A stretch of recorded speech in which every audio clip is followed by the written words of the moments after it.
Paano mag-isip ka ng isang tao na matagal mo na hindi nakikita? Sino yung tao nasa isip mo ngayon? Sabihin ko na. Sabihin mo na. Galing naman! Paano mag-isip ka ng isang tao na matagal mo na hindi nakikita? Siguro ano? Siguro classmate mo no... Oh, yung mga matatagal, yung wag madali. Kung sabihin sa amin kung sino. Sabihin mo na kung meron na. Meron na. Okay lang kahit hindi classmate. Okay, Okay lang, naman, basta meron. matagal. Meron na? Hindi na.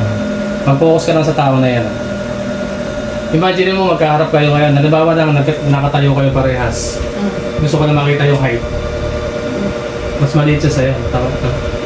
Siguro mga hanggang tayo mo siya. Tama ba? Parang ganyan. Medyo mahaba rin buhok niya. No? Nagpas balikat no? Parang matagal mo siya hindi nakita. Tama? Matagal na no? Nakasama mo siya sa work mo dati. Sige. Imagine mo yung work niya ngayon. Alam mo ba yung trabaho niya ngayon? Alam mo naman. Huwag mo sabihin sa amin kung ano. Parang uniform niya is... Hindi ko makita yung mukha masyado, no? Pero yung uniform niya is parang white. Parang ganun. Tama, no? Pero kasi medyo malabo yung mukha, no? Pero spell out mo sa isip mo yung first name niya. Sa isip Spell lang. out mo sa isip mo lang. Mag-focus ka muna sa unang letter. Huwag mo sabihin sa amin kung ano. Kung capital letter to, siguro parang may nakita akong dalawang line lang. Isang vertical, isang horizontal, parang ganyan. No? Mag-focus ka naman sa last letter, yung pinakahuli. Mag-focus ka naman sa gitnang letter, gitna.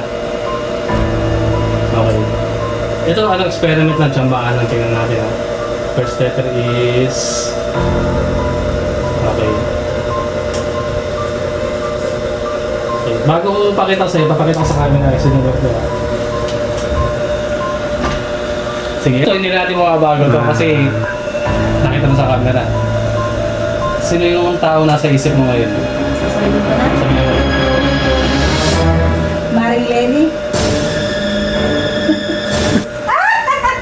Galing naman! Ano?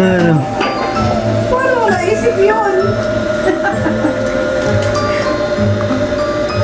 Grabe mo. Malapit pre.